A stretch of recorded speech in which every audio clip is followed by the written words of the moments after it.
ஆஹா D55 சொல்லிட்டு இருந்த நமக்கு இன்னைக்கு படத்துடைய டைட்டில் ஓம்னு கொடுத்து சாப்டர் 1ன்னு சொல்லி அப்ப இன்னொரு சீக்வல் எக்ஸ்பெக்ட் பண்ணலாம்ங்கிற ஒரு எக்ஸ்பெக்டன்சியும் கொடுத்திருக்கீங்க. அதை தாண்டி தனுஷ் சார் இஸ் ஹியர். ஒரு பக்கம் சாய் பல்லவி அவர்கள் இருக்காங்க, இன்னொரு பக்கம் ஸ்ரீலீலா அவர்கள் இருக்காங்க. I think இந்த ஜெனரேஷனுடைய சவுண்ட் ரீடிஃபைன் பண்ணக்கூடிய சாய் அபியங்கர்னுடைய இசைங்கும் போது there's so much to expect.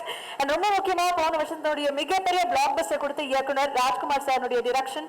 so wishing you the best sir.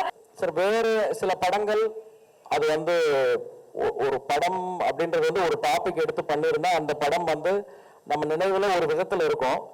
இது வந்து எனக்கு ரொம்ப நாளா நினைவில் இருக்கிற சில நிகழ்வுகளை சில நிதர்சனங்களை மையமாக வச்சு அதுக்கு மேலே நிறைய எலிமெண்ட்ஸ் வச்சு நிறைய ரிசர்ச் பண்ணி உருவாக்கி இருக்கிற ஒரு திரைக்கதை. ஸோ இதுக்கும் வேற எந்த படங்களுக்கும் சம்மந்தம் இல்லைன்னு நினைக்கிறேன் நான்.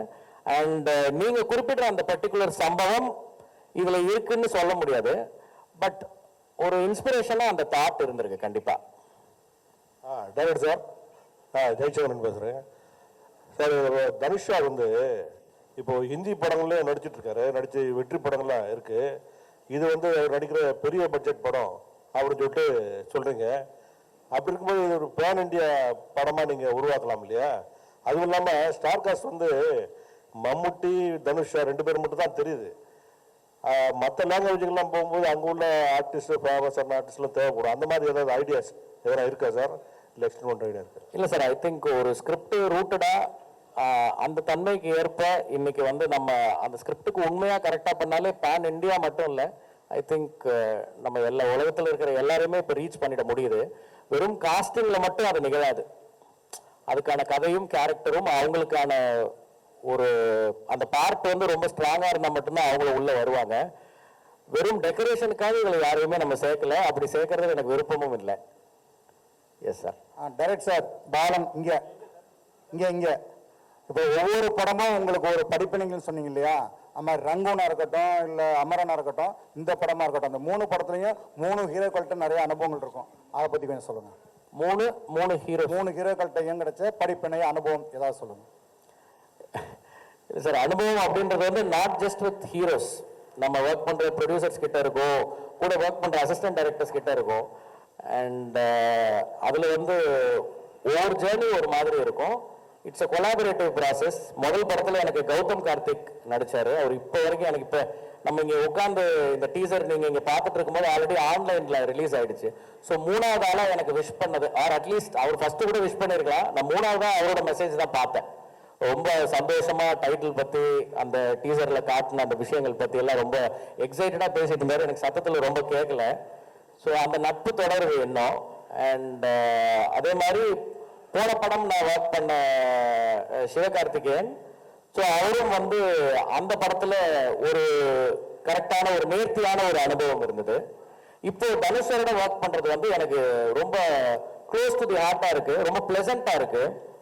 தினம் ஏதாவது ஒரு ஆச்சரியம் நிகழுது. ஐ திங்க் இந்த என்டையர் ஜேர்னி முடிக்கும் போது நான் அவரை பத்தி பேசுறதுக்கு நிறைய இருக்கும்னு நினைக்கிறேன். ஸ்ரீலீலா பத்தி சொல்லுங்க சார். ஸ்ரீலீலாவோட இப்பதான் ஷூட் ஸ்டார்ட் பண்ணிருக்கோம். Very few days we have started work with her. இப்பதான் கொஞ்ச நாள் தான் ஆயிருக்கு. ரொம்ப ஒரு ப்ராமிசிங் டேலண்ட் அவங்க. இன்னும் அவங்களுடைய ஒரு பெர்ஃபார்மிங் சைடை நம்ம நிறைய படங்கள்ல பார்க்கலாம்னு நினைக்கிறேன். Excellent dancer, but a very good actress also. I mean a very good performer also. நம்ம நம்பிக்கைக்கு ஒரு address, Sri Lakshmi Holmes.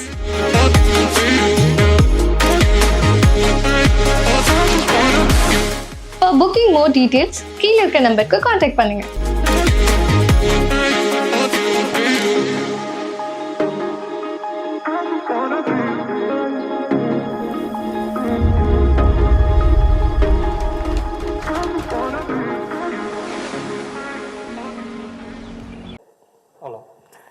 Sorry to interrupt.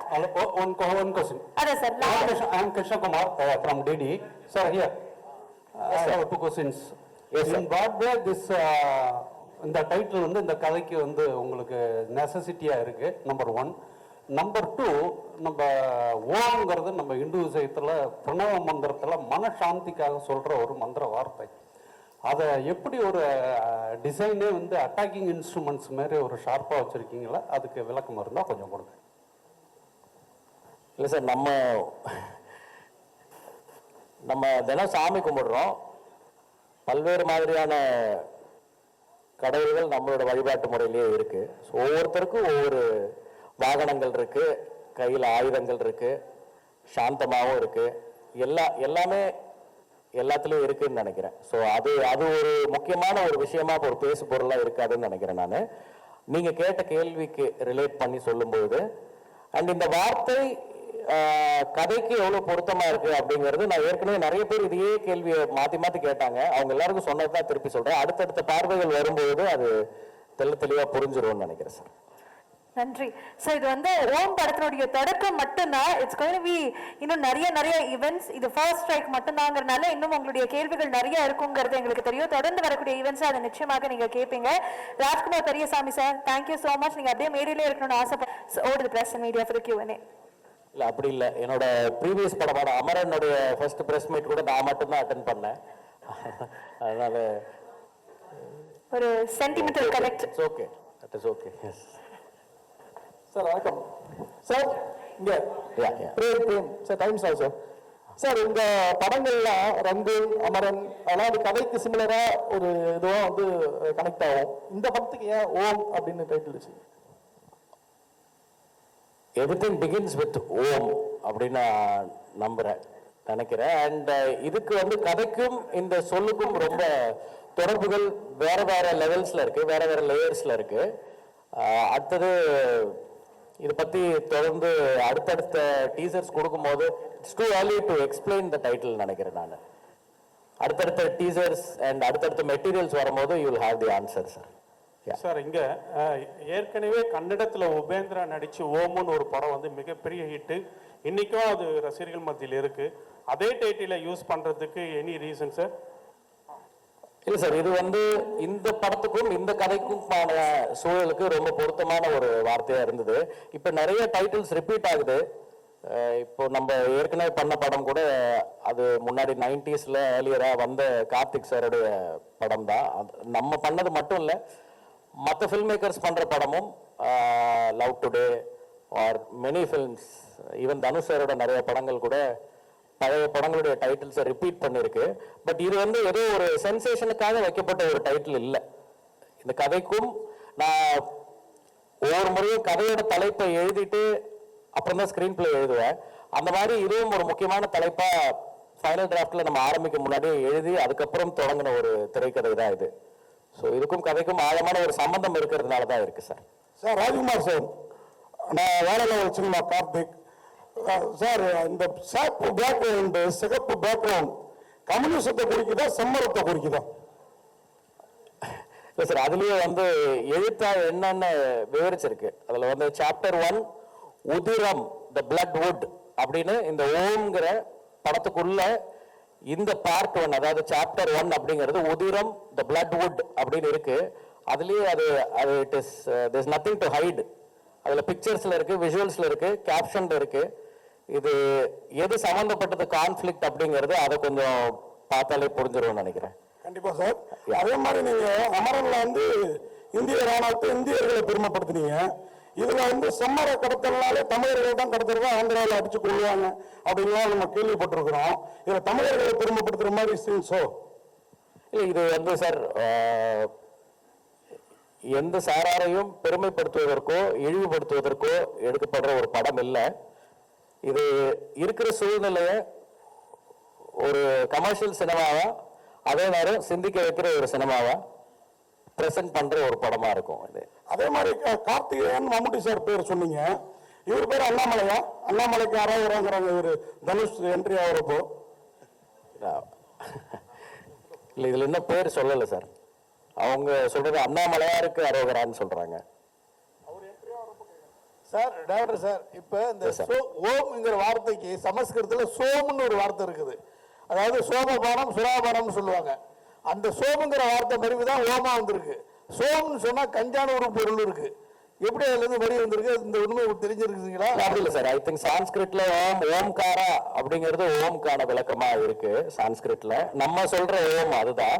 And அதை தாண்டி இந்த ஓம்க்கு வந்து படத்துக்குள்ள டிராவல் பண்ணும்போது படம் வெளியாகிறதுக்குள்ள அதுக்கான எக்ஸாக்ட் விளக்கம் என்ன, இந்த படத்துக்கும் ஓம் அப்படிங்கிற சொல்லுக்கான சம்பந்தம் என்னங்கிறது ரொம்ப ஈஸியாக எல்லாருக்கும் புலப்படுற ஒரு விஷயமா இருக்கும் அடுத்தடுத்து பண்ணுற ப்ரொமோஷன்ஸில்.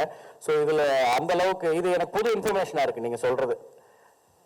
ராஜ்குமார் சார், இந்த மீனாட்சி சுந்தரம் சார், உண்மை கதை நீங்க அமரன் எடுத்தீங்க. இந்த படம் கூட இந்த 2015 நடந்த ஒரு உண்மை சம்பவமா தெரியுது. நாங்க வெளிப்படையா சொல்லல, ட்ரெய்லர்ல தெரியுது. இந்த உண்மை சம்பவங்கள் எல்லாருக்குமே தெரிஞ்ச கதையா இருக்கும். அது சினிமாவில் எடுக்கக்கூடிய சவால் என்ன? அப்புறம் இதுதான் தனுஷ் சாருடைய லைஃப்லயே பெரிய பட்ஜெட்ல உருவாயிருக்காங்க. இந்த கதைக்கு ஏன் அவ்வளவு பெரிய பட்ஜெட்? இல்லை சார், இன்னைக்கு ஃபர்ஸ்ட் நான் இந்த உண்மை சம்பவங்கள் பற்றி நீங்கள் சொல்றதுக்காக சொல்கிறேன். ஐ திங்க் எல்லா கதையும் எனக்கு தெரிஞ்சு எல்லா ஃபில்ம் மேக்கர்ஸுமே they inspire ideas they get inspired for ideas for concepts from daily life, இல்லை அவங்க வாழ்க்கையில் நடந்த சம்பவங்கள், இல்லை அவங்க ஃப்ரெண்டு வாழ்க்கையில் நடந்த சம்பவங்கள். ஸோ என்ன ஜானரில் நான் படம் பண்ண நினைக்கிறோங்கிறது தான் முக்கியம்னு நினைக்கிறேன் நான். ஸோ போன படம் ஒரு பயோகிராஃபிக்கல் பிக்சர், ஒரு மிலிட்ரி பேசிஸில் பண்ண ஒரு படம். அது ஒரு ஆர்மி சோல்ஜர், ஒரு ஆர்மி மேஜருடைய வாழ்க்கை படமாக வந்தது. அது இப்போ பண்ணுறது அதுக்குன்னு சில தன்மைகள் இருக்கு. பட் எந்த படமாக இருந்தாலும் வெறும் அந்த உண்மை சம்பவத்தை மட்டுமே எடுத்து நம்ம படம் பண்ணோம்னா அது அதுக்கு ஸ்க்ரீன் பிளேன்னு ஒன்று ரொம்ப முக்கியம். ஸோ அந்த screen play decides every thing. கற்பனை கதையாக இருந்தாலும் உண்மை கதையாக இருந்தாலும் ஐ திங்க் அதுதான் that makes the difference for the result sir.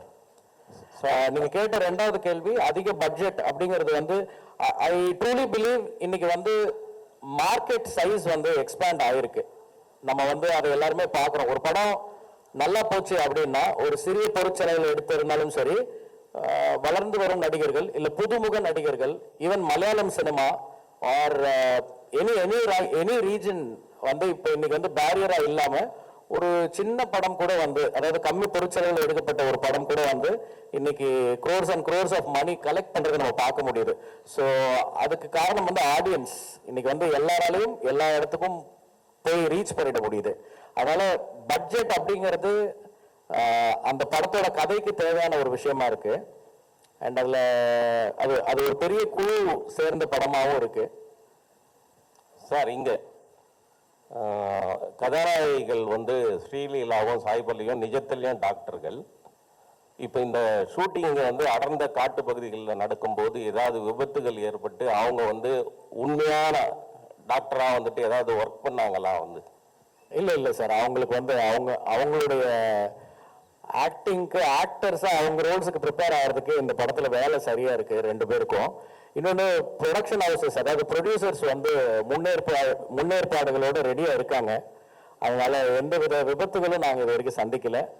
And அப்படி ஏதாவது சின்னதாக பிரச்சனை, சில இடர்பாடுகள் வரும், சில தடங்கல்கள் ஏதாவது இருந்தால் கூட அது அவங்க ரொம்ப துரிதமாக செயல்பட்டு உடனே அதை சரி பண்ணி கொடுத்துட்றாங்க.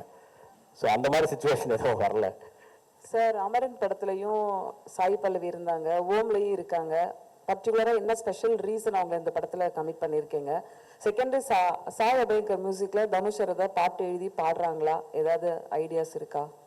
இல்லை, இப்போ நம்ம பார்த்த இந்த டைட்டில் அனௌன்ஸ்மெண்ட் வீடியோவில் இந்த கிளிம்ஸில் கடைசியாக சில லிரிக்ஸ் வருதுல்ல, வீரா அப்படின்னு, அது தனுஷ் சார் எழுதினது தான். அது அந்த வரிகள் கூட தனுஷ் சார் எழுதினது தான். அண்ட் ஏற்கனவே படத்துக்காக ஒரு சாங் ஃபில்ம் பண்ணிட்டோம்.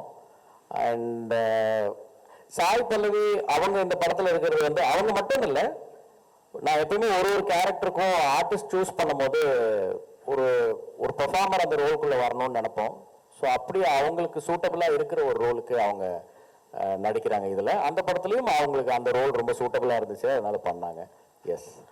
இங்கே ஷாலினி, ஆக்சுவலி மம்முட்டி சார் அவரோட படங்களே அவ்வளோ ஈஸியான கதையோ கேரக்டரோ சூஸ் பண்ண மாட்டார். ரொம்ப சாய்ஸ் ரொம்ப யுனிக்காக இருக்கும். ஸோ இந்த கதை நீங்கள் சொல்லும்போது அவரோட ரியாக்ஷன் என்னவா இருந்துச்சு? அவர் என்ன சொன்னார்? இல்லை, மம்முட்டி சாரை நான் உடனே பார்க்க முடியல. நான் ஆக்சுவலாக ட்ரை பண்ணி ஒரு 6-7 months ஆச்சு சாரை பார்க்கறதுக்கு. சாருக்கு வேற ஒரு சுச்சுவேஷன் இருந்துச்சு. பட் நான் கதை சொல்றதுக்கு ஒரு நாள் அவர் சென்னையில் இருக்கும்போது அவர் என்னை கூப்பிட்டுருந்தார். நான் அதுக்கு முன்னாடி அவரோட டச்சில் இருந்தேன். சென்னைக்கு அவரோட வீட்டுக்கு வந்திருக்கும் போது கூப்பிட்டுருந்தாரு. அப்போ நான் போய் மீட் பண்ணி ஒரு 2 மணி நேரம் நான் அந்த கதையை அவருக்கு எக்ஸ்பிளைன் பண்ணேன். அது பேசி முடிக்கும் போது அவருக்கு சில டவுட்ஸ் இருந்தது. அந்த டவுட்ஸை கேட்டுட்டு அன்னைக்கு அந்த மீட்டிங்லேயே நான் இந்த கேரக்டர் பண்ணுறேன் அப்படின்னு சொன்னார். ராஜ்குமார் சார், மம்புட்டி சார் நிறைய தேசிய விருது 4-5 வாங்கியிருக்காரு. தனுஷ் சார் 2 தேசிய விருது. 2 தேசிய விருது வாங்குறத வச்சு படம் பண்ணது எப்படி இருந்தது உங்களுக்கு டைரக்டா? ரொம்ப சுலபமா இருந்தது. ஏன்னா சார் அவங்க 2 பேருமே வந்து they come with their own legacies and அவங்களுக்கான ஒரு கிளாரிட்டியோட வராங்க. ஸோ கம்யூனிகேஷன் ஃபர்ஸ்ட் ரொம்ப ஈஸி ஆயிடுது. அப்புறம் அவங்களுடைய கொலாபரேஷன் வந்து ரொம்ப படத்துக்கு ஹெல்ப்பா இருக்கு. அது ஒரு டைரக்டர்ஸ் டிலைட் இந்த 2 ஆக்டர்ஸுமே. சார் ராஜ்குமார் சார், இங்கே விஜய் ஆனந்த். வாழ்த்துக்கள் சார். டைட்டிலும் கிளிம்ஸ் ரொம்ப சூப்பராக இருந்தது, மேக்கிங் நல்லா இருந்தது. Thank you. இந்த 2 சாப்டர்னு சொல்லிட்டீங்க. ஸோ 2மே இப்போவே ஷூட் பண்ணுவீங்க இல்லை ஃபர்ஸ்ட் பார்ட் ரிலீஸ்க்கு அப்புறம் தான் செகண்ட் பார்ட் பற்றி இருக்குமா? ஸ்கிரிப்ட் ஒர்க் முடிச்சா சார் 2க்கும்? இல்லை சார், இது வந்து முதல் சாப்டர் தான் இப்போ ஷூட் பண்ணிட்டு இருக்கோம். இது முடிச்சதுக்கு அப்புறம் தான் அடுத்ததுக்கான ஒர்க் எல்லாம் அப்பதான் ஆரம்பிக்கும். ஸ்கிரிப்ட் ஒர்க்குன்றதை தாண்டி இதுக்குன்னு ஒரு பெரிய ரிசர்ச் ஒர்க் நடந்திருக்கு. ஸோ அது ஒவ்வொரு பகுதியாக வரும் அப்படிங்கிறது தான் சார். அண்ட் இந்த சாப்டர் 1க்கு ஒரு தொடக்கம், ஒரு மிடில், ஒரு எண்ட் அப்படின்னு இந்த படத்தோட கதை முழுமையா இந்த பார்ட்லயே முடிஞ்சிடும். இந்த சாப்டர் 1லயே அது முடியும். Yes sir, Akshay from the new Indian express sir here. Hi sir. And நீங்கள் வந்து இந்த டைட்டில் அனௌன்ஸ்மெண்ட்டுக்கு அப்புறம் ஒன்று சொல்லியிருந்தீங்க, இந்த மாதிரி வந்து தனுஷ் சார் வந்து ஆர்டிஸ்டிக் சென்சிபிலிட்டிஸ் அண்ட் கமர்ஷியல் சினிமாக்கான சென்சிபிலிட்டிஸை வந்து நல்லா இது பண்ணியிருந்தாரு, பேலன்ஸ் பண்ணியிருந்தாருன்னு சொல்லிட்டு. How was it for you to right? ஏன்னா இப்போ ஸ்டார்ஸுமே நிறைய வந்துட்டாங்க, மம்முட்டி சார் அண்ட் தனுஷ் சார். உங்களுக்கு அந்த சென்சிபிலிட்டிஸை பேலன்ஸ் பண்ணுறது எப்படி இருந்துச்சு ரைட்டர்? இல்லை சார், இது வந்து ஆக்டர்ஸை காஸ்ட் பண்ணிட்டு அப்புறம் போய் எழுதின ஸ்கிரிப்ட் இல்லை. இது நம்ம ஸ்கிரிப்ட் பண்ணிட்டு ஐயோ இந்த கேரக்டர் இவங்க பண்ணா நல்லா இருக்குமேனு அவங்களோட அப்பாயின்மெண்ட் அந்த அவங்களோட லிசனிங் அந்த நரேஷன் டைம் கிடைக்கிற வரைக்கும் வெயிட் பண்ணி ஒவ்வொருத்தரையும் காஸ்ட் பண்ணி இவங்க எல்லாரும் உள்ள வந்திருக்காங்க. ஸோ அவங்களுக்கு அந்த கேரக்டர் கேட்கும்பொழுது அவங்களுக்கு பிடிச்சிருந்தது. யாரும் வந்து இப்படி பண்ணுங்க அப்படி பண்ணுங்கன்னு சொல்லி எந்த ஒரு அந்த மாதிரி விவாதங்களுக்குள்ள இது ஃபார்ச்சுனேட்லி போகல. ஸோ எல்லாரும் சந்தோஷமா அவங்க பார்ட்ல வந்து நடிக்க வந்திருக்காங்க. அண்ட் என்கிட்ட ஏற்கனவே இதுக்கான கேரக்டர்ஸ் இருந்தது, அந்த செட்டப் இருந்தது, அதனாலதான் அவங்களை காஸ்ட் பண்ண முடிஞ்சது sir. Sir Rajesh. Yes sir. Sir வாழ்த்துக்கள். முதல்ல அமரன்ற ஒரு நல்ல படத்தை கொடுத்தீங்க, ஒரு ஹீரோவா பண்ணீங்க, பக்காவா பண்ணீங்க. பட் இந்த படத்துல வந்து பார்த்தா ஒரு ஃபாரஸ்ட் பிரிகண்டை வந்து ஒரு ஹீரோவா காட்டுற மாதிரி இருக்கு டீசர் எல்லாம் பார்க்கறதுக்கு.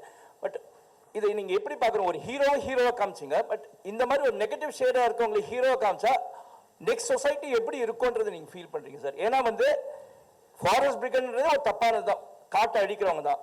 இதுல வந்து நீங்க சொல்ல வர்றது வந்து இந்த காட்டு அழிக்கிறதுக்கு உறுதுணையாக இருக்கக்கூடிய அந்த கூலி ஆட்கள் திருவண்ணாமலையை காமிச்சிருக்கீங்க. ஏன்னா நீங்க இங்க இந்த ராயல்சீமா அந்த சைட்ல எல்லாம் பாத்தீங்கன்னா பிளஸ் திருப்பதி அந்த சைட்ல எல்லாம் வந்து ரெட் சாண்டர்ஸை வந்து அறுக்கிறதுக்கோசரம் இங்க இருந்தா கூப்பிட்டு போறாங்க, திருவண்ணாமலையில இருந்தா. அதை பேஸ் பண்ணி தான் இந்த புஷ்பான ஒண்ணு பண்ணாங்க. அங்கேயும் வந்து ஒரு ஃபாரஸ்ட் பிரிகண்டை வந்து அவனதான் ஹீரோவா காமிக்கிறாங்க. பட் உங்க படத்தை எப்படி காமிச்சிருக்கீங்க? இதுல வந்து அதுதான் வந்து நீங்க முக்கியத்துவம் காட்டுறீங்களா? அதான் சார், இது வந்து இப்போ நீங்க படத்துல பார்த்தது வந்து ஒரு காட்சி. அந்த காட்சியை வச்சு ஹீரோடைய கேரக்டர் என்ன, இதுல நம்ம என்ன சொல்ல வரோம் அப்படின்னு ஒவ்வொருத்தருக்கும் ஒரு பெர்ஸ்பெக்டிவ் தோணும். மேபி அந்த டிஸ்கஷன்ஸை ஓபன் பண்றதுக்கு தான் நம்ம ஒரு வீடியோ கொடுக்குறோம். ஸோ உங்க பார்வையில் அது அப்படி இருக்கு. பட் இதை தாண்டி படத்துல நிறைய விஷயம் இருக்கு, அது வரும்பொழுது அது எல்லாம் ஜஸ்டிஃபை பண்ணணும்னு நினைக்கிறேன் சார். சார் ராஜ்குமார் சார், ஆக்சுவலாக உங்களோட ஃபர்ஸ்ட் படம் ரிலீஸ் ஆகி ஆல்மோஸ்ட் 9 years ஆச்சு. ஸோ இப்போ நீங்கள் மோஸ்ட்லி 3 films தான் பண்ணியிருக்கீங்க. ஸோ நீங்களாம் ஏன் ஒரு படைப்பாளிகள் இவ்வளோ டைம் எடுத்துக்கிறீங்க? ஃபர்ஸ்ட் காரணம் பிரம்மாண்டத்திற்காகவா இல்லை ஹீரோவோட கால்ஷீட்டுக்காகவா? ஏன்னா நீங்கள் மட்டும் இல்லை, இப்போ 96 பிரேமா இருக்கட்டும், துருவங்கள் 16 கார்த்திக் நாராயணா இருக்கட்டும், இவங்க எல்லாருமே ரொம்ப டைம் எடுத்துக்கிறாங்க. குரங்கு பொம்மை நித்திலனா இருக்கட்டும். ஸோ என்னதால இவ்வளோ டிலே ஆகுது அப்படின்னு தெரியல சார். இது ஒரு படத்துக்கும் ஒவ்வொரு விதமான படிப்பினைகள் வரும். இப்போ பார்த்தீங்கன்னா நான் இப்போ இந்த படம் வந்து February 20 ஷூட்டிங் ஆரம்பித்தோம், October 16 ரிலீஸ்னு போட்டிருக்கோம். கரெக்டாக 8 மாதம் நினைக்கிறேன், 8-9 மாசமா தெரியல எனக்கு. 8 மாசத்துல அந்த படத்தை முடிச்சு ரிலீஸ்க்கு கொண்டு வரோம். ஸோ இப்படியும் சில நேரங்களில் அனுபவங்கள் இருக்கும். பட் நீங்கள் கேட்ட கேள்விக்கு பதில் சொல்லணும் அப்படின்னா, சினிமா அப்படிங்கிறது வந்து ஒரு டைரக்டர் கதை எழுதி வீட்டில் ரெடி ஆயிட்டா மட்டும் படம் பண்ணிட முடியாது. அதுல நிறைய விஷயங்கள் கோஇன்சிடென்டலா சேர்ந்து வரணும், அதுக்கு ஒரு அமைப்பு வரணும். ஆச்சி மசாலா, எந்த சமையலும் ருசி தேடும் ரகசியம், 20 ரூபாய்.